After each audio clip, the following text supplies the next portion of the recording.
Does anybody here not know me? Okay, I'll introduce myself then. Well, for the past 40 years or so, I've been a pastor, a licensed marriage and family therapist, and a pastoral counselor. And as long as I've been sort of in the field, I've been aware that there's this sort of conflict or debate about the place of psychology and Christianity. Has that been your experience too? No? Yes. Wow. Okay. Well, it was always a topic that there was a bit of debate about. So that's a little bit of what I want to talk about tonight. So the question I'm kind of wanting to address a bit is, what is psychology? Is it good? What place does it have for the Christian faith? But I want to begin by defining what I think psychology is. So I'm going to read my definition, okay, just so we're clear. Psychology is the observation and study of human behavior. Psychology is evident, observable in human interaction, what we believe about reality, what we believe about our value, what we want from our interactions with others, what is most important to us, what kind of people we want to be, all shows up in our interactions with each other. As I speak here tonight, and what I say and how I say it, I'm exhibiting observable behavior that tells you a lot about me. That's psychology, okay? That's my definition. Any questions about that? Okay. Having said that, there's a lot of different models, frameworks, psychological frameworks that are out there. There's Freudian, Ericksonian, there's developmental, there's attachment theory, there's all kinds of them. There's new ones that come out all the time. You can't keep up with it. The point is that your framework, your worldview, even your own life experiences are going to determine what you see when you observe.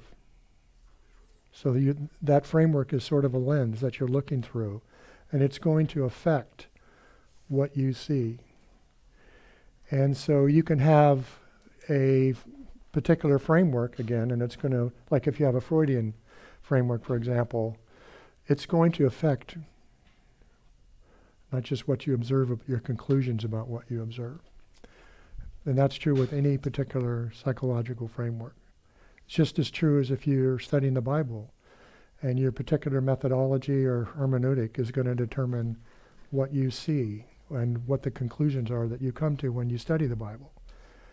If you believe the Bible's an inerrant word of God and that it's authoritative in a person's life, that's going to make a big difference.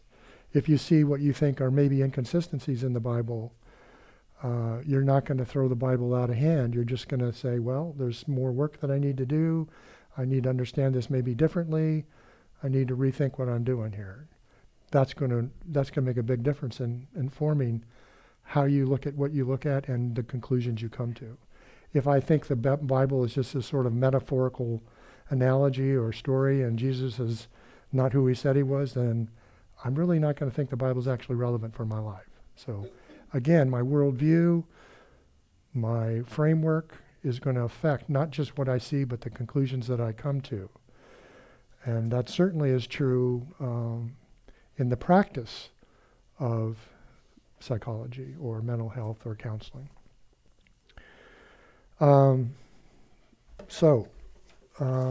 Any questions about that? So if you have a good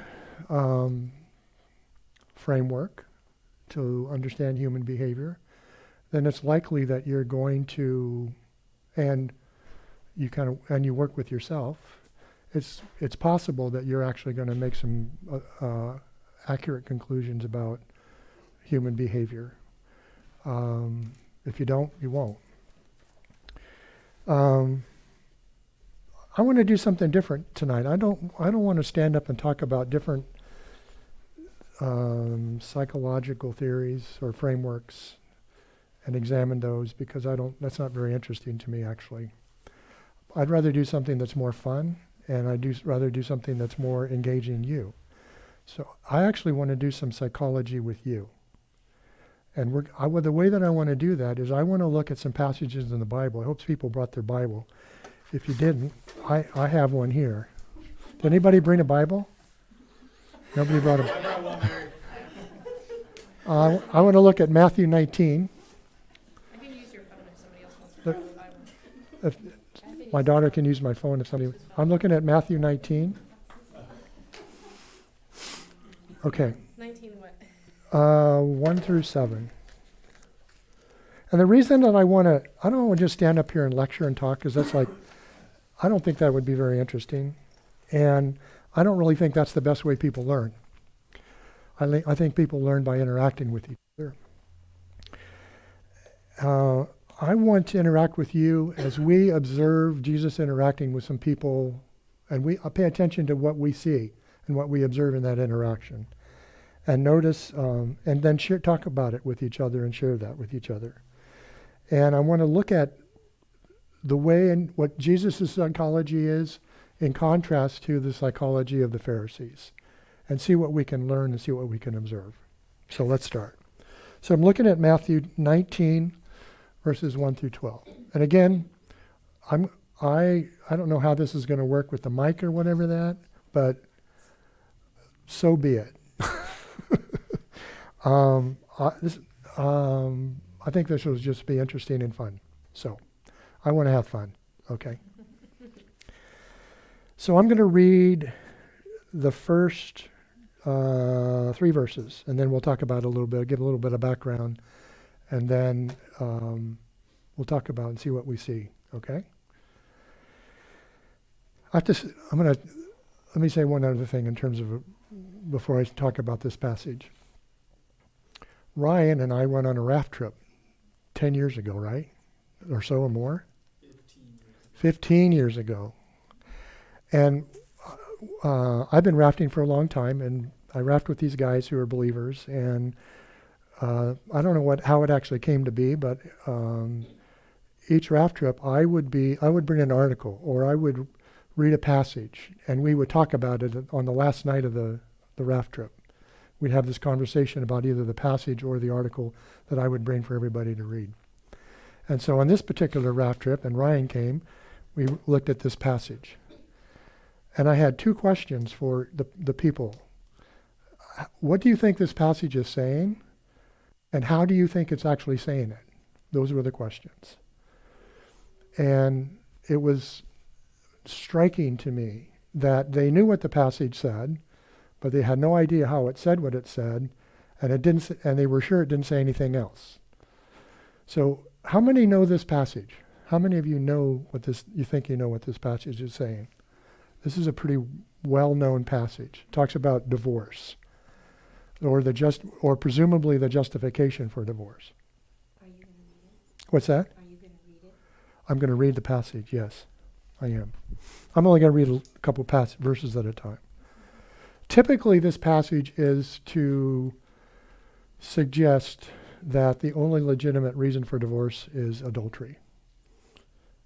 I don't think that's what it's saying, but that's the typical traditional Orthodox understanding, okay? And what I'd like you to do is forget what you know about this passage, and let's just see what the psychology is in this passage, and see if it actually fits what we've been told this passage says. Okay? So let's see. Have I biased you? Okay. So that's my framework. Okay. We all know that you think that it's talking about a justification for divorce. Oh, well, yes. Well, in one sense it is, but not in the way we think it is. Okay. Verse 1. When Jesus had finished these words, he departed from Galilee and came into the region of Judea beyond the Jordan. And large crowds followed him, and he healed them there. Some Pharisees came to Jesus, testing him and asking, is it lawful for a man to divorce his wife for any reason at all? Okay, so what do we see here? What do we observe? Yes. Well, it sounds like the Pharisees Okay, he says they're testing him. So what possibly could that mean? What are the options?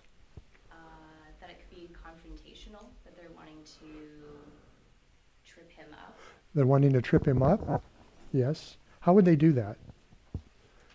With the question they're asking. Let me give you a little historical piece.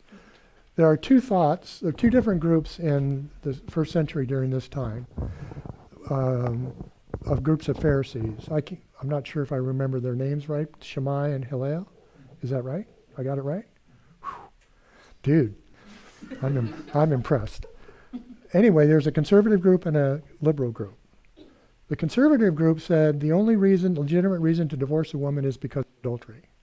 The liberal group said you can divorce your wife if she burns your toast or whatever excuse you have. Okay? That's the deal. So who do you think's there? Who do you think is asking Jesus this question? Which group? Liberal. The liberal group? Mm-hmm. Why do you think that? I would guess that to see if they could get away with what they wanted to get away with. Like if they could divorce their wives. because Well, they burnt the toast. Well, I guess the question I'm asking though is they're testing Jesus. Yeah. So how does that work with the testing of Jesus? So we're doing psychology here.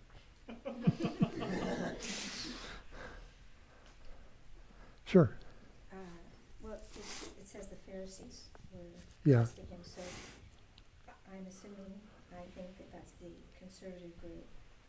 And if they believe the only reason is adultery, they're trying to see what Jesus is gonna say, and I'm assuming they're looking for some reason to discredit him. That's a good option. Yeah, I don't know which one it is for sure yet. Let's say we don't know yet. Maybe we'll get some information later that will help us. But we know it's one of those two groups. And we think we know that they're trying to trip him up. We also know that he's popular because he's got a whole bunch of people following him. And they want to make him look bad, most likely. They want to find out if he really believes what they believe or if they believe what they think God believes. They want to see if he's really with God. Because if they believe what he believes, then he is. And if they don't, he isn't. Okay? Does that make sense? So they're testing him. They're trying to see if he's going to be with them. Right? Okay. That makes sense? So there's a dynamic here. There's this agenda. They're trying to trip Jesus up. Okay? That's psychology. Okay? What else do we know here? What's the question? What is the actual question that's being asked? Is it lawful? What's that? Is it lawful? Is it lawful for a man to divorce his wife for any reason at all? So what is that? Put that in English, or yes. Can we arrest him for doing something other than cheating on his wife? I'm sorry. Adultery. I can't hear very well, so I'm sorry. Can we arrest him? Oh, I see. That's what he said. Lawful would mean, would it be a violation of the Mosaic law, not some moral or criminal law? Yeah. Okay. I'm saying, they're wanting permission to divorce, and can we divorce each other? Okay. Anybody else? I think the emphasis. Do you think they're really interested in what Jesus thinks? I'm sorry? I was going to say that I think the emphasis is on for any reason at all. They're what now? The emphasis is on for any reason at all. Yes. Yes. So what does that tell you? What group do you think these group people are from? Well, if that's the reason, if that's the emphasis in that sentence, then probably they're trying to trip him up by seeing whether or not he'll agree with the liberals. Yes. And if he agrees with the liberals, then they can tell everybody, look, this guy's a liberal. We don't want to follow him. Okay. Possibly. Anybody else? Could be the liberals saying if he might be one of them conservative guys. Yeah. Might be too rigid. Yeah. So let's just hold on to that, okay? So think. Not have anything at all to do with divorce. What does it have to do with? They're just trying to back him into a corner. Yes. It's just the topic they picked because there's some controversy. It's a very controversial topic. Absolutely. They're trying to discredit him. Trying to discredit him. So what do you think the question is? Do you know your stuff? Do you know your stuff? And does your stuff agree with our stuff? That's right. That's right. That's really true. Okay, I'm trying to make a decision here. Or should I tell you what I think the question is? How can I do what I want to do and get God's good housekeeping stamp of approval? What do you think? Get Jesus You to tell me buy what out. you think. What's that? Get a buyout from Jesus. Then you're good. Okay. It's much simpler to live your life if there's a rule book. You know exactly the steps to follow to get you to heaven if that's your Yeah. end goal. And if Yeah. you can get from Yes. Jesus, tell me how to Yes. live my life without actually having to think or Okay. consider, Okay. Good. that's easier. Well, these are people who obey the rules, aren't they, in their own mind? Right. Yes. Okay, good. Okay, let's move on. Any questions so far? What have we learned so far? Just generally. Summary here. We've learned that behind the questions, there's always motivations that are underlying. Yes. In this case, there is. what we're doing. In this case, there definitely is. There's a psychology here that Matthew seems to indicate that there's an agenda, and the agenda is to trip Jesus up.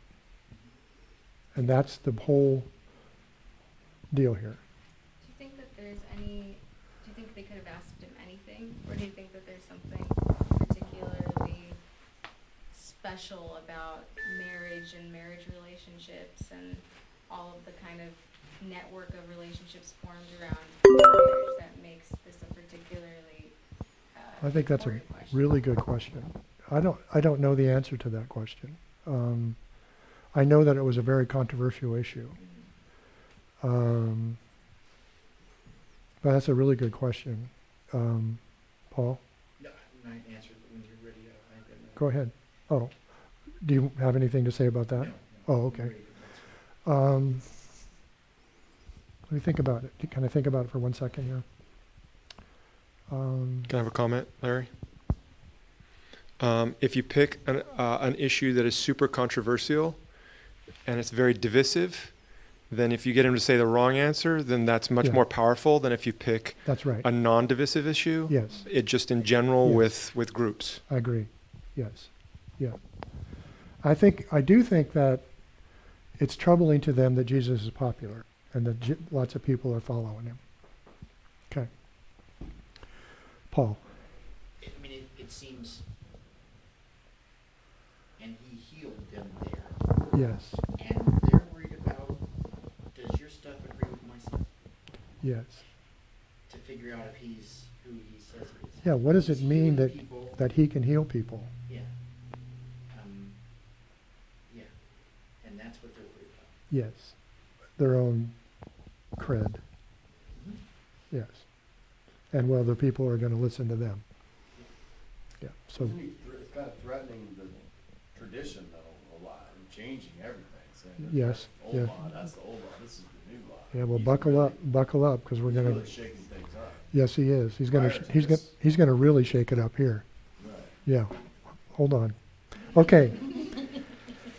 Let's look at verse 4 through 6, and this is Jesus responding to the question. Okay? So we had an interaction here. And he answered and said, "Have you not read?" Which is a really interesting statement. Because they have. They have read. This is a double bind. They have read. They should know what Jesus is saying here. You've read this, guys, right? Okay. That he who created them from the beginning made them male and female. And for this reason, and he said, for this reason, a man shall leave his father and mother, and shall be joined to his wife, and the two shall become one flesh. So they are no longer two but one flesh. What therefore God has joined together, let no man separate. So what do we observe here? The question is it lawful to divorce your wife for any reason at all? Or how can I do what I want to do and get God's approval? He's kind of put the work back on them. So they thought they had him set up. Okay, he's going to have to say yes or no. But instead, like you said, He does. put them in the So double he's bind putting that it he back on them. presents. This is what it says. What is he putting back on them? He's putting back on them what they all acknowledge to be the word of God, saying, Correct. you tell me what it says. And That's the right. answer. He is putting it back on them. There's one other piece that he's doing here. What else is it? Yes. They shall become one flesh. In order, so they're like, Well, he's actually quoting scripture in parts of it. And he's telling them, well, you read this. So when he's taking them back into the reality from God's perspective. Does that make sense? He's putting them back into the framework that they say they know, but it's how God thinks about marriage, that reality, that framework. So he's taking them back to what he thinks is true and real. Okay? so no matter which group they are, he's appealing to kind of a universal authority. He's referring to the authority of the Bible, which they would. Which, no matter which group they are, they're both going to believe that that's. That's right. That's exactly right. That's psychology. What psychology? What's that? Yeah, explain that. Jesus responding to a question, and instead of saying, it really doesn't matter what you do as long as you feel good, he's taking them back to say, you've read the scriptures, here's what it says. This is God's perspective. This is it. This right here. He's not interpreting it for them. He's saying, this is what it says. You made the statement that that's psychology, and I just wanted you to unpack that a little bit. I think Nancy's going to talk about this later in her talk. This could be, I don't know. When I started becoming an intern and starting to study psychology, the mental health was defined by a person's ability to function in reality. I mean, that's a very brief summary of how people thought about mental health. I think that's kind of gone. I think it has to do with how people feel now more. Do they have comfortable emotional experiences? And the goal is to make people comfortable. He is not making people comfortable here. He's taking them back to a framework that they say that they agree to. Which they would all agree is sort of a basis of reality. That's exactly right. Okay. Yes. Yes. So is Good he question. messing with them a little bit? What's that? So is he messing with them a little bit? Well, in a way, sure. Yeah. I think he wasn't messing with them as much as he was just kind of handing them back some truth to interact with. Well, yes, both. Sure. Right. I think he's messing with them because he's saying, well, you should know this, right? Yeah, it's a double bind. Yeah. Okay? Any questions so far? Isn't this fun? I'm having fun. Okay. What's that? Bring out the tape. Yeah. Okay. Because Jesus was perfect, I can mess with people and it not be bad. Is that what this means? There's a huge problem here, Paul. You're not Jesus. Okay. So Jesus has responded. Now let's look at what they do in response to Jesus putting out this framework of God's perspective on marriage, okay, or divorce. Well, let me back up. What do you think this says? What do you think this passage says that Jesus is quoting?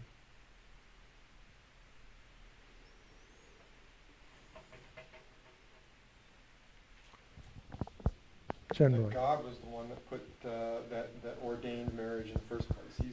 that Yes. put people together. That's right. That's It's not exactly. lawful to divorce. That's what it's saying. Well, we'll see. Okay? Okay. The verse 6 is not from the Old Testament, right? No, it is not. So this is him. This is just him talking. Verse 5 is, 4 and 5. verse 5 is the Old Testament quote, and the last third of verse 4 is the Old Testament quote. Okay? I have a question about that, very like because he does sort of give, do you think he's giving his own pronouncement there when he says, "What God's joined together, let no man tear apart"? That he's sort of saying, well, people can't make laws about this sort of thing, because God's the one. I think he's saying what he thinks. I mean, he's going back to the framework that he certainly believes. Sure. Absolutely. Yeah. Do you think there's anything in that where like they're looking for a rule, and he's saying there aren't any rules because God's the one that made the rule, in some sense? Hold on to that, Okay. because they're coming with a rule. That's exactly what they're going to do. So- Can I make an analogy? Yeah? So a couple of guys are both colleagues in a work situation, and one of them comes up to the other guy and he says, "Hey, don't you know in the manual it says this?" And the other guy says, "Well, the boss said do such and such. So what am I supposed to do? Am I supposed to pay attention to the manual the way that you're reading the manual, or what the boss Yeah. said?" Yes. It's like this. It's like taking it out and putting it right up at the top. So it's Yeah, like yeah, yeah. when he says, "Therefore, what God has joined together," he's appealing to that authority. He's saying, Yes. He's the guy that said it. So Yes. who are you to Yes. say Yes. something that God, do Yes. something different than what Yeah. God has said? kind So of let's look and see what the Pharisees do to respond to this. Verse 7. And they said to him, "Why then did Moses command to give her a certificate of divorce and send her away?" Good question. So Jesus quotes the scripture, and what do the Pharisees do? How do they respond to Jesus? They quote Moses. What's going on? Quote more. Just curious, is this a specific her referring to a specific someone? I'm sorry, you have to speak just a teeny. Is the her in this specific to a specific someone? It's a woman. It's a woman. Is that what you're saying? Is there a specific story not- that is referring back to? Oh, yes, there is. Yes, there is. Do you know what it is exactly? I mean, I vaguely remember, but I thought it was more of a universal statement. well, I think there was a point where women who were divorced were unprotected, generally, and this was a way in which Moses wrote a certificate so that women would be protected from abuse and neglect and basically starvation. I think that's what it's about, generally. That was the point. So again, Jesus quotes the Old Testament, and the Pharisees come back and they quote Moses. And what are they doing? What's the psychology here? I'm not sure if I'm answering your question, but is what they're thinking something like, well, divorce had to have been somehow part of God's law because there is a provision for it to do it in a way that's like humane and respectful. So it's got to be Yeah. okay in some way. So what are they doing? They're trying to undermine. They're justifying themselves in their own position, and in some ways putting themselves against Jesus. Are they able to do that in their own minds because they're saying, well, okay, this is sort of this idyllic garden pronouncement about marriage, but now we're in the real world of like Moses is talking about us in the real Well, world. hold on, because it's going to get worse. But in the Pharisees' mind, Moses speaking something is tantamount to God speaking. Absolutely. That's exactly right. There wasn't like a, Yes. Yeah. that's scripture. too. Moses was the authority, Right. the human authority, that God's spokesperson. Exactly. So they quote him. Yes. I think they're panicking. Panicking? Yeah. So they're Um, grasping at the strongest foundation they can Okay. think of. possible. Settling in their, their insecurity. They're looking for something that they can hold on to that they see as extremely. They are black and definitely white, looking no on question, no for gray something area. that they can hold on to so they can be justified. That's the question. How can I do what I want to do and have God's approval? That's the question. How can I be justified? Where's the rules? What's the line? Okay. Or do you think they had that question in their pocket waiting for him to say something, or do you think that came up after what he said? Which one are you talking about, referring to? The Moses? Yeah, the Moses quote, were they sitting there waiting to pounce with that quote? No, Or- I don't think so. I think they were just responding. They were responding to Jesus quoting the Old Testament, and then they came back with Moses, because Moses is the authority. Moses is their authority. Yeah. Okay. Any questions about that?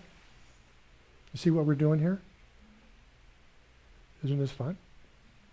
Does that inform us if they were conservative or liberal by asking that question? It's a good question. What do you think?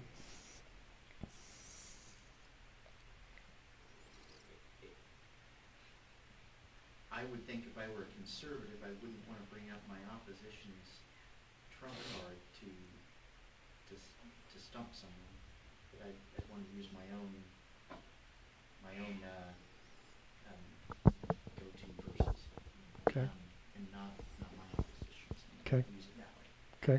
So maybe I'm going to change my mind. I thought originally they were the conservatives, but I'm going to go back to Yeah. probably the liberals. Okay.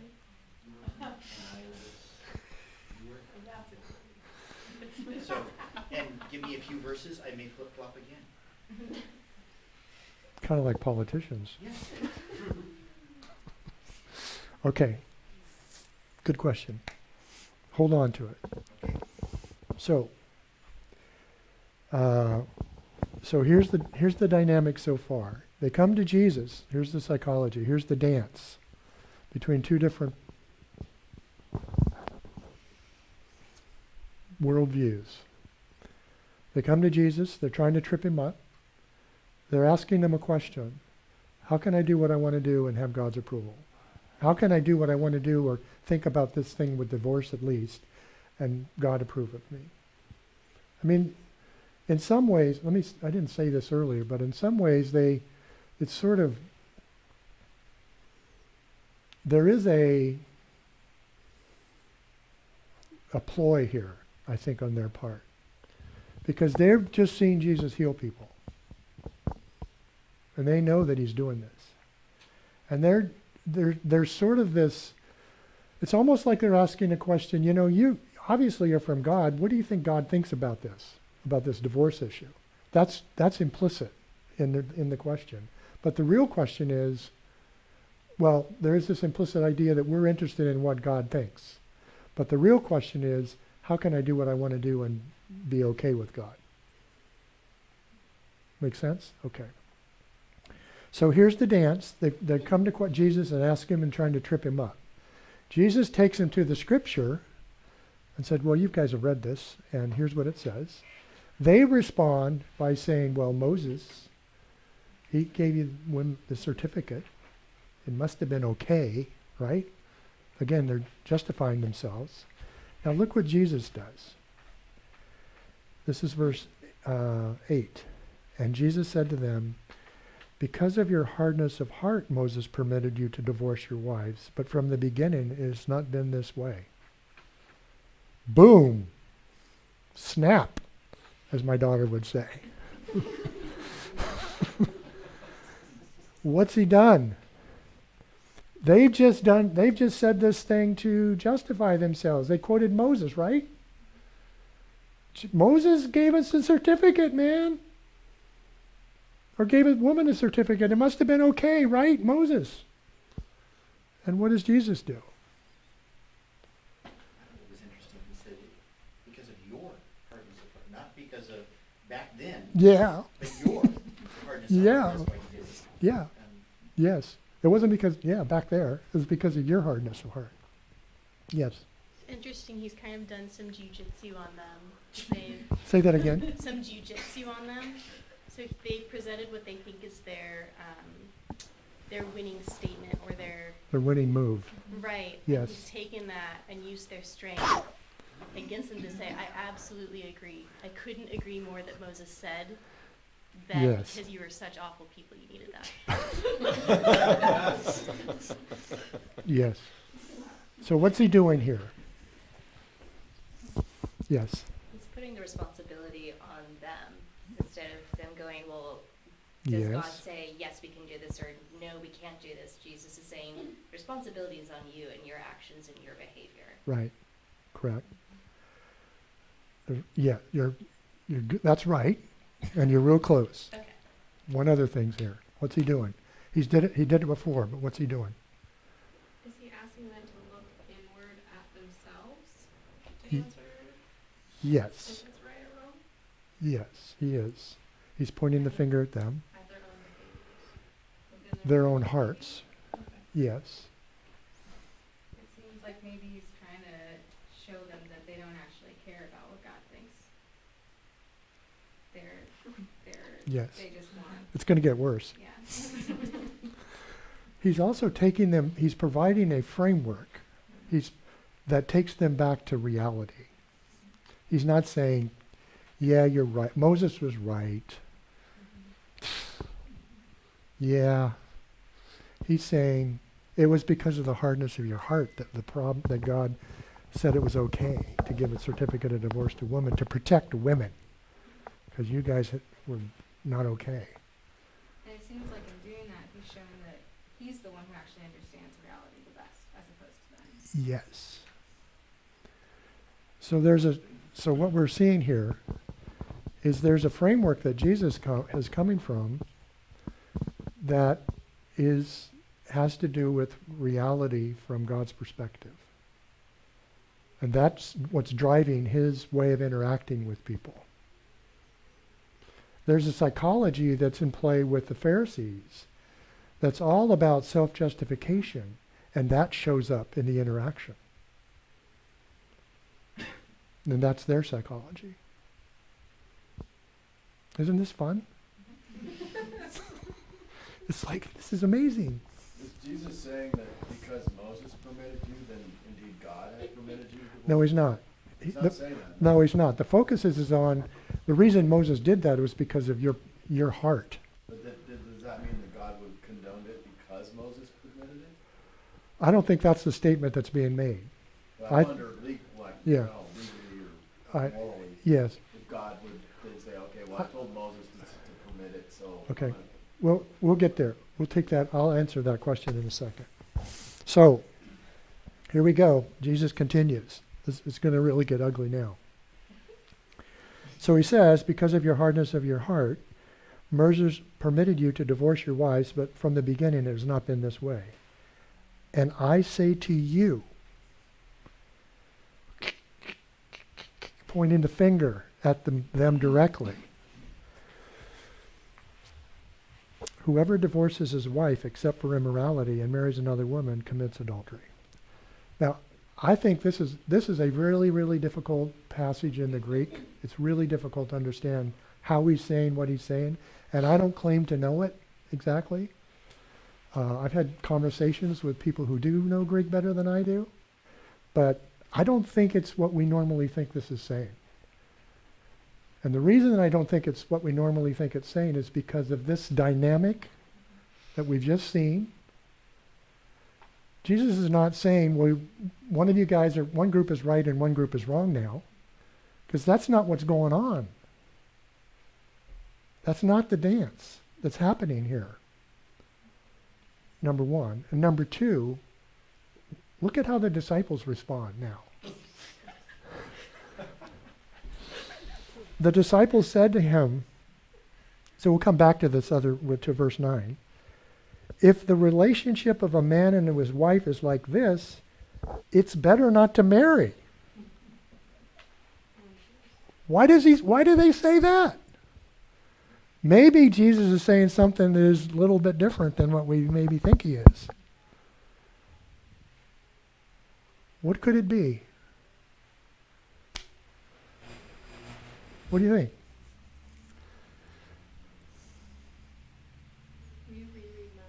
What's that? Will you reread 9?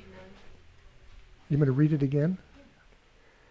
And I say to you, whoever divorces his wife except for immorality and marries another woman commits adultery.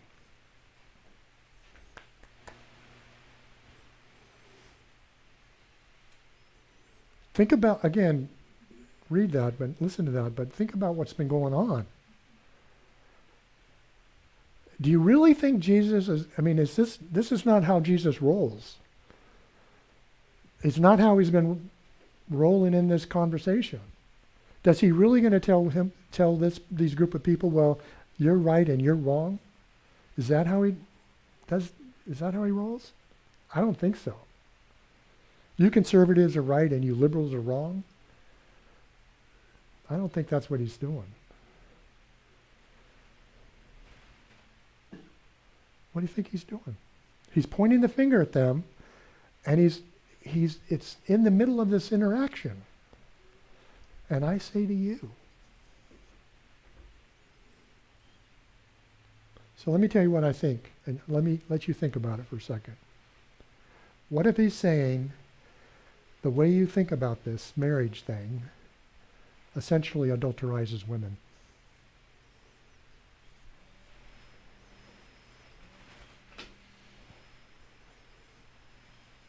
You're committing adultery.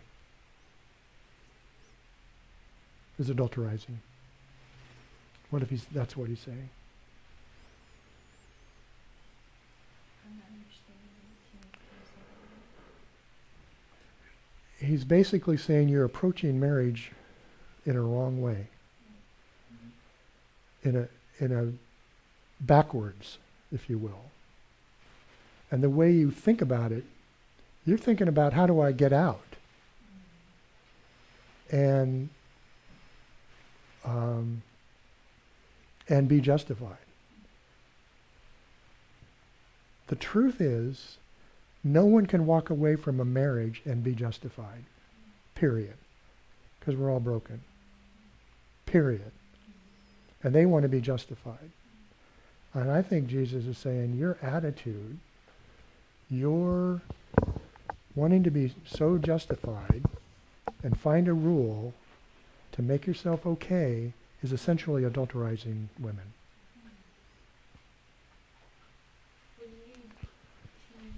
Can you? What you mean by justified? I'm okay. I'm clean. I'm okay with God. I haven't done anything wrong. Yeah. Like it's on her, so I'm all set. She messed up, so I'm good. I'm clean. Immorality.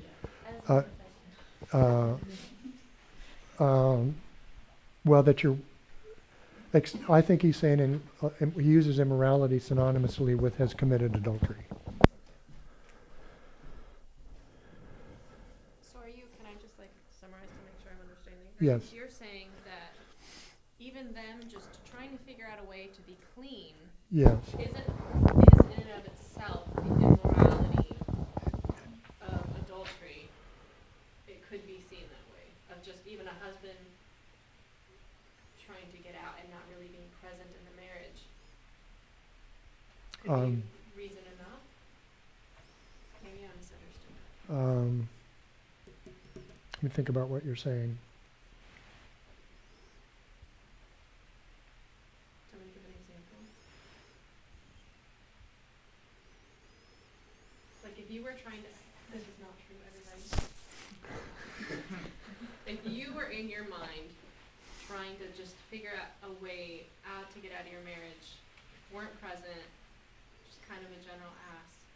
So, It sounds like these people are. But trying to in the justify context it. of what he's talking about, so I can be with somebody else. Yes, that, even if you haven't done anything, that's enough That's right. for her to be like, I'm out. No. That's not what I'm saying. Okay. I think he's pointing the finger directly at them. Okay. So if you're wanting to find a rule that lets you off the hook so that you can go do this other marriage, that's adultery. Right. That's what he's saying. And in modern times, that might be enough for a wife to say, you're not married. I don't think he's going there. Okay. I think he's pointing the finger directly at them and addressing the problem with them. Okay. The problem with them is they want to be completely justified by what they want to do. And there's this other dynamic in the mix of it is they're trying to trip Jesus up. And he turns it completely around and brings a biblical, what I think, worldview into the conversation and brings in reality and confronts them with it. Yes. So, quick question of clarification from the beginning, because it said that, I believe it said the Pharisees were questioning him. They were trying to test him. Yeah. Yes. And so I thought we established that the Pharisees were the conservatives and basically believed that it was only on the basis of adultery. Yes. But then they added for any reason. For any reason at all. So Yes. I understand that they're trying to justify themselves, but I'm a little confused as to whether they're thinking more like the liberals or conservatives. I mean, I know it doesn't matter, but Yes. because the way that Jesus flips it on them, Yes. he actually makes them the adulterer, even if that's the only justification. Right. But I'm confused about if they're conservative, why would they have said for any reason at all? It's a good question. What do you think? Oh, I don't know, I'm completely lost. I really don't understand that. What do you guys think? Do you think they're conservatives or liberals? Seems like the way that they're coming at this and the way that I'm sorry? it seems like the way that they're coming at this and the way that he speaks to them is like, so you're walking into the marriage looking for a way out right off the bat. Safely. Yeah, safe way out right Yes. off the bat. Yes. That's not how you're supposed to go into this. And No. he's like, but we can do the certificate of divorce thing, and he's like, Yeah. that's not the point of a marriage is not to get out of the marriage. Yeah. It's to be in the marriage. Yes. So what's the psychology of the Pharisees? Self-righteous. Justify themselves. Yes. In spite of reality. In spite of the reality of the Bible. And they were the ones that were supposed to know the Bible. I think some evidence maybe for the way that you're taking verse 9 could be that Jesus gives his answer and he says something like, whatever God has put together, let no man undertake to Yeah. separate. Yes. And they didn't really hear him, it seems like, because they're busy with the That's right. trying to trip him up thing. They Well- don't really hear what he says till he answers them again and Yeah. says it in this very like specific way that's Yes. seems like kind of like what they're saying, but almost more extreme. And Yes. then they sort of see Yes. something new. Maybe they don't see the whole thing that he's putting in front Yeah. of them, but And yeah. which I think actually points to Jesus's framework is that Jesus came to save people, to help people see reality, to see the reality of morality and God, true morality, inward heart morality, rather than just rules. He came to save people, to redeem people. And he's putting the truth in front of them. That's good psychology. The Pharisees want to have psychology that where they can hide from truth about themselves. So the disciples going like, so wait, what you're saying, are you saying, what you're saying is, Are you asking me this yeah, question? what I'm saying, the Oh. disciples are saying to Jesus, Yeah. wait, so you're saying, we can't get divorced, and I gotta stick with the same woman forever, no matter if she burns my toast or not. We might as well not get married, if that's the case. Well, I think he's saying something similar, what the disciples are saying? close to that, but not quite. Okay. I think he's actually saying, I think the disciples have actually heard him talk about the heart thing. Mhm. And they've gone, I know my heart. Okay. Yeah. I think that's what they did. So And they can, who can do this? Are they feeling like if breaking the law means that I want to get divorced sometimes, like then Yeah, no yeah. one can be married and not break the law? Is That's that right. kinda what they're That's right. saying? That's exactly right. Yes. That's an interesting response, isn't it? Oh, yeah. They get it. They see exactly what's going on here. Surprisingly, because sometimes they just don't. I was going to do another passage, but I'm not sure I have time. So essentially, everybody is an adulterer who's in a marriage, no matter what. Yes.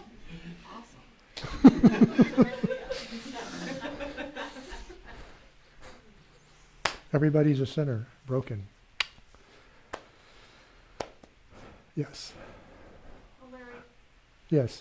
tell me if I'm on track here. Okay. It seems like you're saying that Jesus is essentially telling them, this isn't about divorce and how you understand how to do it or not to do it or if it's okay.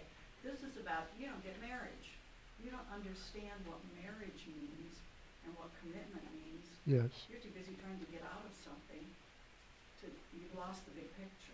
You've Well, lost the main point. I think that's true, but I think there's another piece and that is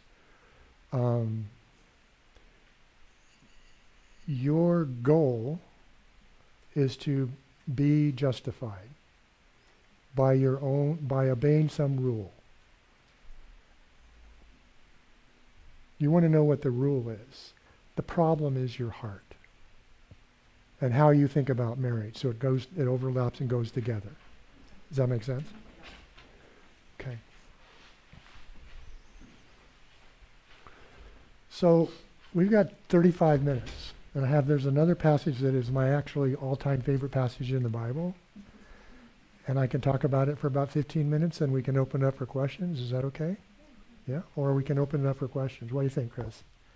Okay, so we're going to turn to Luke chapter 12, verse 1 through 7. I have to say I was in Palo Alto, excuse me, in 1977. And I listened to Jack talk about hypocrisy.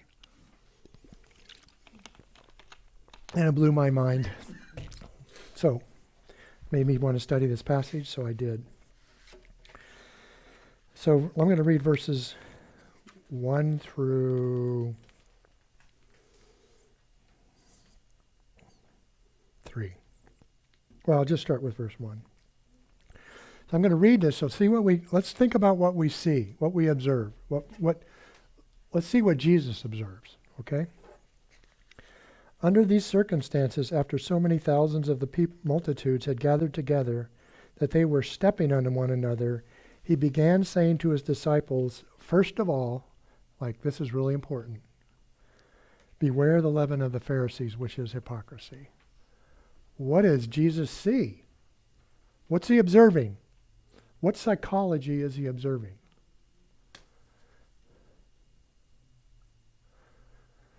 People are not really looking out for anyone besides themselves. They're stepping on each other. Yeah. Who's he talking about? All the masses, for number one. Anybody else? What's leaven? We'll get there in just a second, okay? Hang on. That's important. Have you ever made bread before? Your mom ever make bread? Yeah. Your mom put leaven in bread, so it causes the bread to rise. It's this little lump of dough that usually in the old days, they used to save it. What'd they call it? What's that? A starter. They would keep it in a jar, in a cupboard in the dark. And they'd take that little starter and they'd mix it in with the new batch of flour to make bread. And it would go, and then they'd take a little bit out of that and they put it back in the jar and it would be another starter for the next batch of bread. And then would go again. So leaven is this force that affects the whole lump of dough. So it's a metaphor for something's going on here that's affecting a whole bunch. And the Bible also uses leaven as a metaphor to talk about evil. It has a very evil, negative connotation. Okay? Cool. Good question. Okay, so what else is going on here? What does Jesus see? There's a whole bunch of people. They're packing in to the point that they're actually stepping on one another. They're not really thinking about anybody else. What are they thinking about? Let's just speculate for a second. Why are they stepping on one another? Yes. Their own rise. They what now? Their own rise. Like, they want to be in the front. They want to be in the front. They want to be on the top. They want to be in the front. Yes. Why do they want to be in the front? This guy's the best act in town. What's that? He's the best act in town. He's the best act in town. They want to be seen They want to be seen. close to him. What's that? They want to be seen close to him. They want to be seen close to him. They want to watch and see what he's going to do.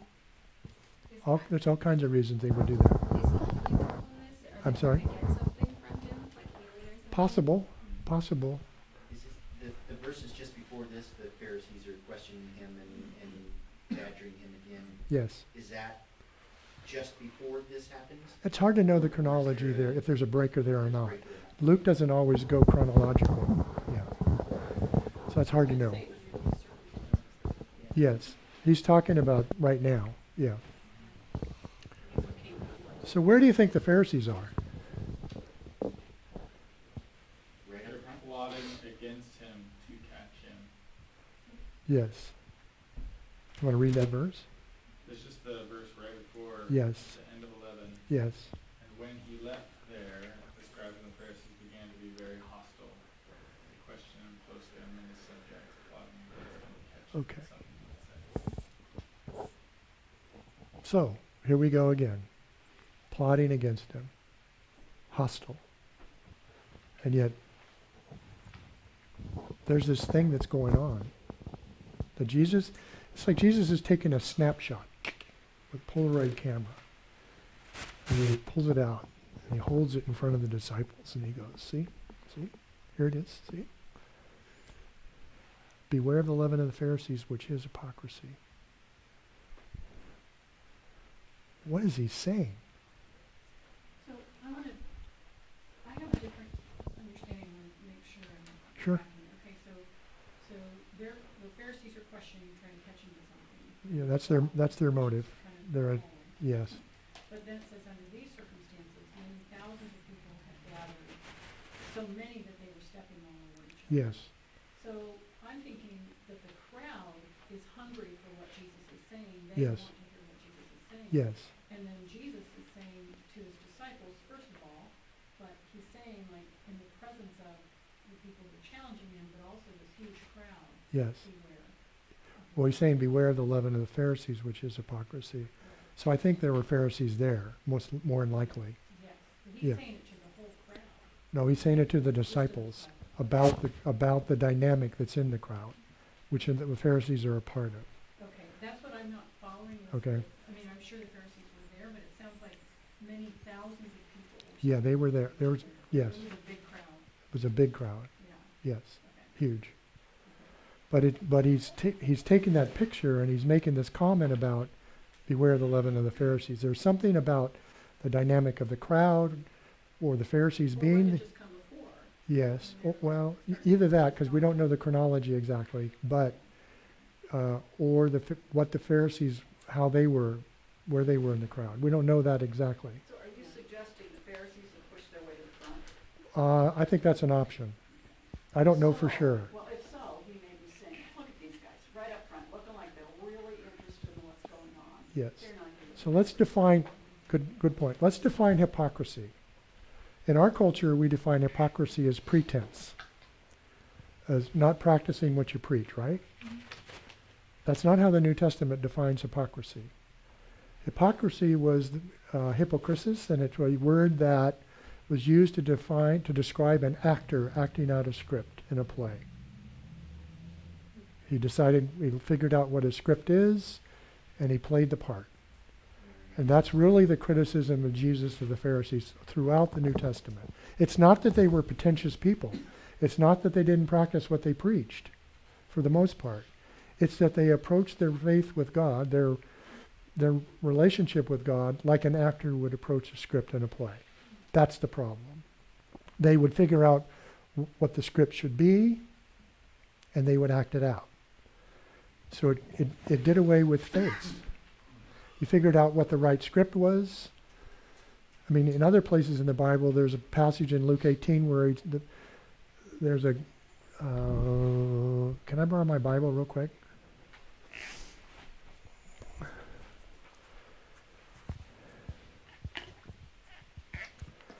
This is in verse 10.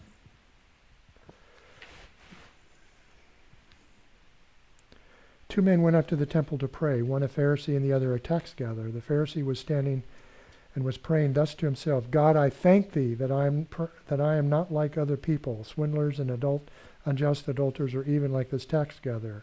I fast twice a week, I pay tithes of all that I get. That's the script. I do this, I do this, I do this. I obey the rules. I figure out what's right and I do it. That's the script. But the tax gatherer was standing some distance away, even unwilling to lift his eyes to heaven, but was beating his breast, saying, God, be merciful to me, the sinner. I tell you, this man went down to his house justified rather than the other. For everyone who exalts himself shall be humbled, but he who humbles himself shall be exalted. So the Pharisee they had a script. In fact, they had Bible study sort of things where a scribe would lead them, and the scribe would interpret the law, and then they would go figure out what it meant and what it looked like, and they would do it, and that was the script. Okay? Does he need to explain what to beware of? Like when he says, which is hypocrisy? Doesn't Yes. the crowd kind of know that there's tension between Jesus and the Pharisees? They've been listening to these questions. They know that the Pharisees are after him. They don't like him. Does he need to elaborate what it is to beware of? I think the disciples understood what he meant by hypocrisy, and he's likening hypocrisy to leaven, and he's saying it's contagious. So it's going to it's going to have a huge impact. So let's look and see what he says next.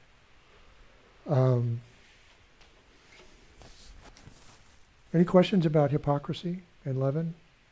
So he sees this thing, he observes this thing, this dynamic, the psychology, and then he makes this statement, beware of the leaven of Pharisees, which is hypocrisy. Then he says, there is nothing covered up that will not be revealed, and hidden that will not be known. Accordingly, whatever has been said in the dark will be heard in the light, and whatever has been whispered in the inner rooms shall be proclaimed upon the housetops. Why does he say that?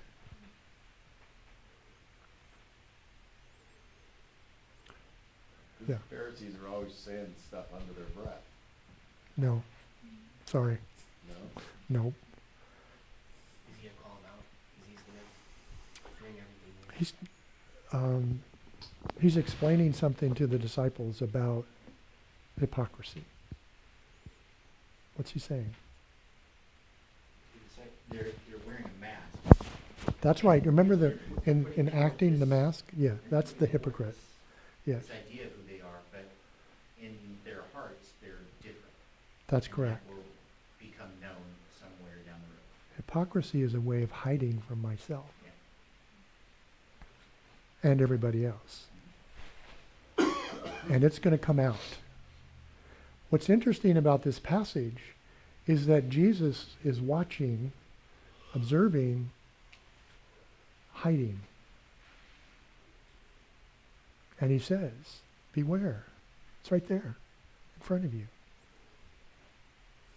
Beware of the leaven of the Pharisees, which is hypocrisy. That's pretty fascinating to me.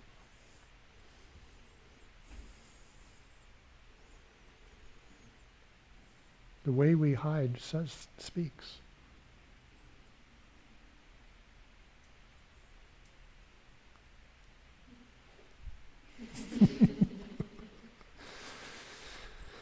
Yes. So Larry talked about contagion. Behavior? Contagion. You said it's contagious. Yes. I'm just wondering, linguistically, I'm really fascinated that Jesus chose to say the leaven of the Pharisees, which is hypocrisy, instead of just saying beware of the Pharisees' hypocrisy or their lifestyle or their value of hypocrisy. And it's contagious. Why do you think he chose to use that? The metaphor of leaven? Yeah. Because there's an evil connotation to it that they'd be aware of. So is he telling Because the God- disciples you can become infected Because like it, like, them? back in the Old Testament, and the Passover, all the leaven was taken out of the room, Right, clean the house. clean the house. Yeah. And he's putting that into the description of the effects of hypocrisy. So he's telling them, be careful that this doesn't happen to you, that you don't wear a mask. And it's contagious, and don't hide. Yes. And it's powerfully contagious, influential. Yes, exactly. So again, we're contrasting Jesus' psychology is helping people see and interact with reality. And the Pharisee psychology is hiding, out in plain view. Pretty cool. Isn't that fun? I'm curious why that's your favorite passage. That's a good question. You should do some therapy on me.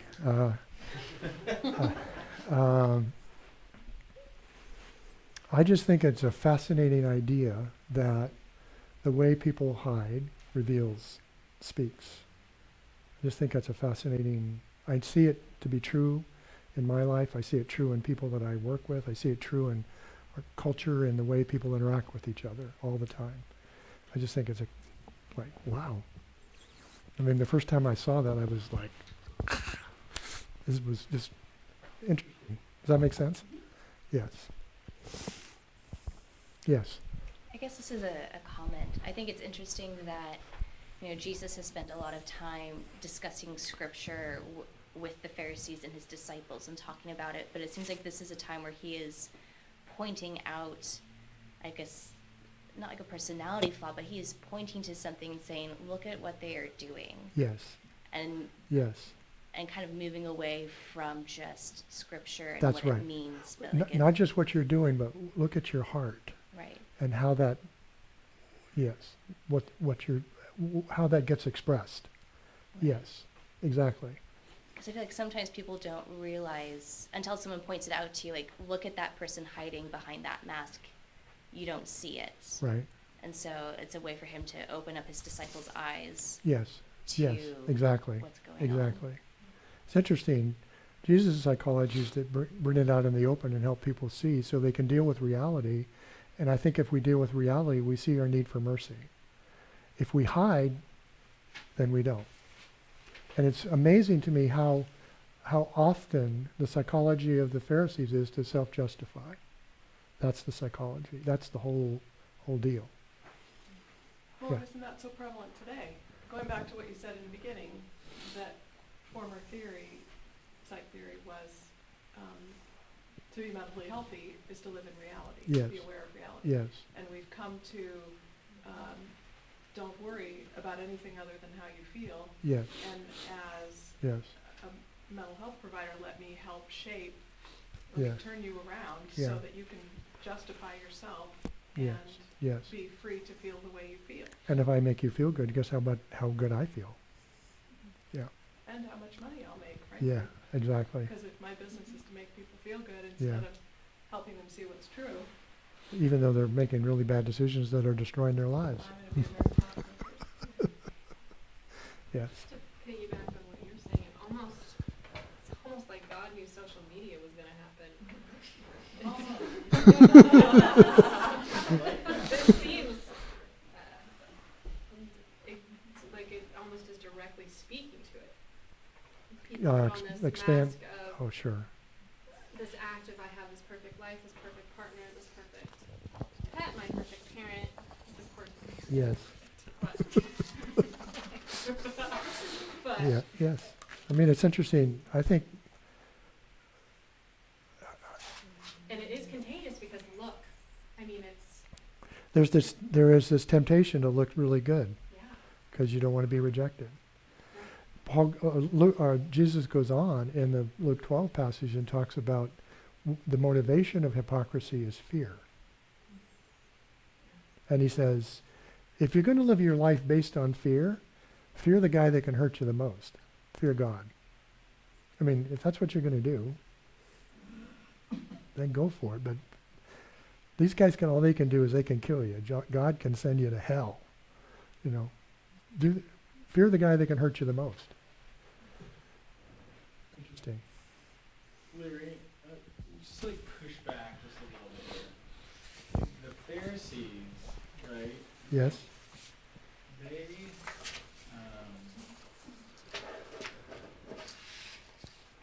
it's so easy for us to like sort of be like, whoa, like how do they not see? How do they not see? And right, like, and of course we don't see. Yes. And so Yes. But they had. It's one of our broken human being limitations is that we have a really difficult time seeing ourselves. Yeah, but I guess it's just. It just speaks. I guess I'm not pushing back. I guess I'm just like re-emphasizing what you're saying. But morality for the Jew, was everything. And their God had made a covenant with them and called them to be moral people. Yes. And, yes. And they've been smashed as a people several times because they didn't keep covenant. Yes. They didn't. Yes. And the fault was that they didn't realize, like, I guess that's the point. Like, the point is that we're supposed to see ourselves for who we really are and wrestle with that. There's another part to that. God set up a whole system where as they go back and forth between the temple, they see a trail of blood and remind them they're sinners. Right. Yeah. It's not just behavior. Yeah, I can't remember what I was going to say, but you're right, and it's powerful, and it's really easy. I guess it's just so easy to read these stories and Yeah. well. Yeah. I do think that so I'm sorry, to read these stories in what? Oh, and instantaneously put ourselves in the seat of the judge, on these men who were so dedicated to seeing themselves as moral, good people. Yes. When in yeah. reality, My point is for help us see ourselves. Right. Because we do the same thing. Yeah. Absolutely. And Jesus is trying to. I mean, what's the easiest thing in the world for us to do is to try to justify ourselves. I don't know. I was going to say something I don't remember. That's psychology too, Larry. Not remembering? Yes. It's called getting older. Not old, just older. Any questions? I have a question on verse 3. Okay. 3 of Luke. Accordingly, whatever you have said in the dark will be heard in the light. Is he Yeah. talking to the disciples there? Is that the you? I think he's talking to the disciples, yes. It's a Why is he continuation. telling them that? I think he's just reiterating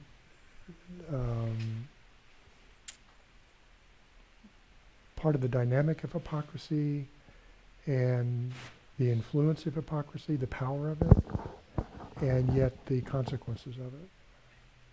And later on, he's talking about when they bring you before the synagogues and the Yeah. authorities. Yes. Yeah. And ask you to give an account of Yeah. things. Yeah.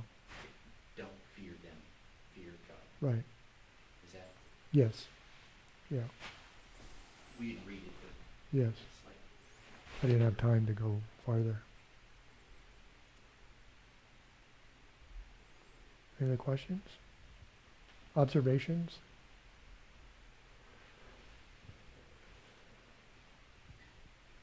we didn't read this, but in 10, Yeah. and anyone who speaks a word against the Son of Man, it will be forgiven him. But he who blasphemes against the Holy Spirit will not be forgiven. Any idea what? Blasphemy of the Spirit is? Just a little light Yeah. topic for you to know what's on. Yeah. It's the what? That's a whole different discussion. Okay, We could talk about, I'd be happy to talk about what I think about that sometime. okay. I want to go back to Matthew 19 for a second. Okay? So again, what I suggested in the beginning was the traditional view of Matthew 19 is that here's Jesus' rule, new rule about divorce, and the only justification for divorce is adultery. So that's how it's typically translated, that verse, or that passage. That's what Jesus is getting at. What do you think about that? I mean, am I crazy about how I'm thinking about this passage and the dynamic? And there's this whole dynamic that's going on between Jesus and the Pharisees, and that's what's in play? That's what's really going on here? It's not a content issue of are we justified if someone commits adultery? I just don't think that's what's going on. Does that make sense to you? Am I nuts?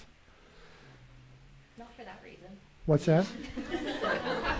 I didn't hear what you said. Not for that reason. Other reasons. Yes. Okay, good. That's good. Yes. I think it's kind of interesting that, that the way the Pharisees are testing Jesus. And Yes. saying, Yeah. Yeah, but Moses, Yeah, yeah, yeah. trying to get this answer. Yes. Right? Yeah. And Jesus is saying, that's not really the question, Yeah. because you're not understanding marriage. Yes. That's the thing. But I think it's interesting that our Christian culture today goes to this verse to get a rule. That's right. Yes, it does. About divorce. Yes, it does. And it says, Yes. oh, okay, if there's adultery, I can divorce. Yes. And I just think that's interesting Yeah, yeah, yeah. and tragic. Yes. Yes. I've officiated a few weddings. I don't, and one of the things I have been I've said at a wedding is that I think that marriage is a sort of a crucible of sorts, and that God has an agenda. And the agenda is that I come to terms with the fact that I'm my own worst problem, and that this other person isn't. And marriage brings that crisis up that I have to make that decision over and over and over and over again. Am I my own worst problem, or is this other person my problem? And I think the answer is, I'm my own worst problem. Marriage is I get to see myself in a relationship of marriage where I hurt my wife, I make decisions, and I see the consequences of that.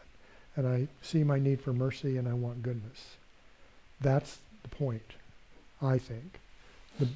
There's this temporal stuff of you get to enjoy life together, and you get to experience life, and you get to be comforted and learn how to figure out how to love somebody, and you get to be loved. There's all that stuff, and that's really good stuff. It's the best. But there's this other eternal thing going on that God wants me to deal with, actually my heart. That's the whole point. And then if you understand that, then what the Pharisees are doing is like, they don't get it at all. The adultery exception exists prior to Jesus stating that exception on that day. Oh, of course. It did? Yeah, divorce is a big problem. No, the adultery exception, making it Oh, there was, well, legitimate it would in depend on, God's eyes. it would depend on which camp you were in. If you were a conservative, adultery was the one justifiable reason for divorce. If you're a conservative, or a liberal, you could, for whatever reason. So the conservative was the godly way. No, because there's no justification, period. So Jesus said, except for adultery. But I think he's trying to say something different than how we interpret. If you're looking to end a marriage so that you can be in another one, that's adulterizing women. Right, I understand that. Yeah. But Jesus clearly gives an exception, does he not? I don't think he's making another rule. I think he's actually pointing to them and looking at having them focus on their hearts and their attitudes towards marriage. I think that's what he's doing. That's the whole thing that's going on. That's why I'm saying it makes no sense to me that Jesus is coming up with okay, this is the New Testament rule now, and that doesn't make any sense to me. I think especially you look at the dynamic of what's going on in their interaction with each other, he's like going, that's what he's doing. You guys want to be justified? Ha. Why not just leave it with God's original statement about God creating marriage and Because the exception out of it? Because they responded by defending themselves and trying to justify themselves twice in the conversation. Uh-huh. They were hiding, and he brought it back to them and go,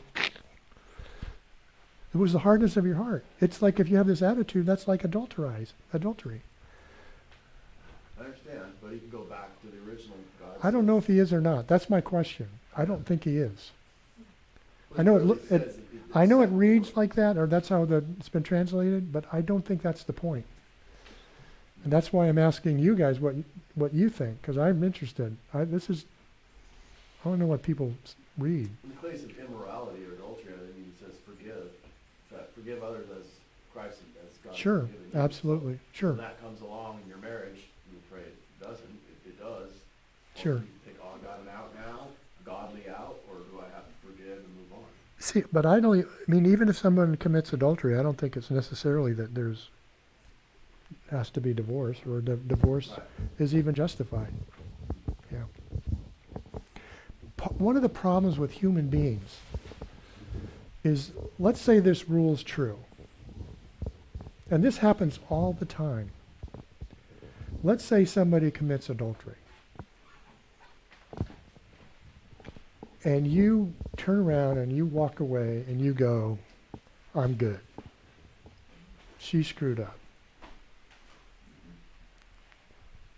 You missed it. Missed the point.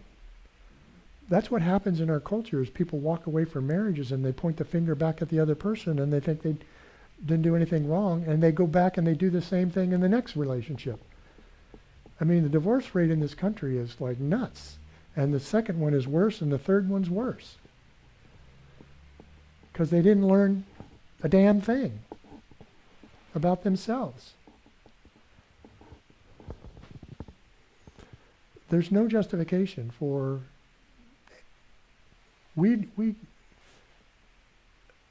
I think the self-justification is simply a way to hide from ourselves. Period. So what question would you, I think I probably know the answer to this, but what question would you ask the adulterer who said, I'm scot-free?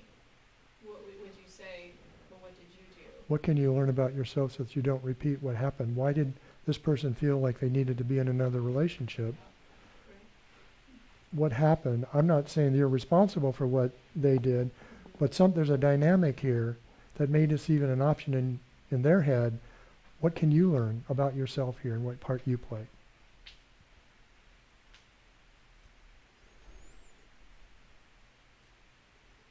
So that this doesn't happen again. It's not the Velvet Hammer